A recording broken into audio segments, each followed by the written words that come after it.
che io, i miei soci, il mio vicepresidente che è Pier Giovanni Ferrarese, che è quello che ha parlato prima come una macchinetta, che è lì, e lui diciamo che rappresenta il comparto vacche da latte, mentre poi l'altro mio vicepresidente è Achille Caifa, il quale ha riso, e un altro vicepresidente si chiama Antonio Cesari, il quale ha un ottimo amarone. Quindi quando noi facciamo le riunioni, a seguito delle riunioni c'è quello che diciamo nel rugby viene chiamato terzo tempo, nel senso che ci si trova non solo per queste riunioni che vedono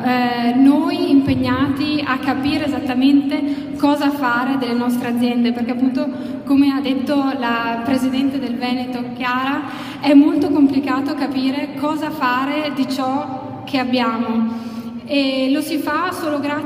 attraverso gli studio e attraverso anche quelle che sono le strutture a cui noi ci appoggiamo di Confagricoltura. Quindi vengono i tecnici a spiegarci come sono le nuove normative, perché purtroppo bisogna, come si dice, essere sempre sul pezzo, non si può mai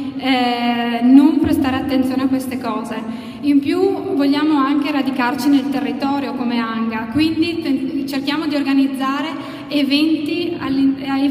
vari, tra cui ad esempio partecipiamo al Vinitaly o ci appoggiamo a delle associazioni che sono già presenti, come ad esempio Quid, che non so se avete presente, è un negozio che è in centro a Verona, che fa praticamente magliette, però le fa fare a persone svantaggiate, e la nostra maglietta di Anga Verona è un po' alternativa, comunque mi sono dimenticata di portarla, scusate, però se andate sul mio Facebook la vedete. E niente, quindi insomma tentiamo un po' di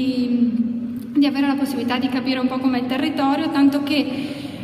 la scorsa riunione abbiamo avuto come ospite Fabrizio Stella, che è il direttore di Avepa, quindi non proprio una persona qualsiasi, e la prossima riunione, che si terrà il 6 maggio, quindi lì anch'io vorrei vedervi tutti, alla sede dell'informatore agrario. Avremo l'opportunità di conoscere il direttore, di parlargli dei nostri problemi, anche dei vostri problemi, che più o meno sono simili. Quindi vi aspetto il 6 maggio alle 17:30 alla sede dell'informatore agrario, poi vi do il volantino, ne ho fatti tanti per tutti e quindi prendetevelo.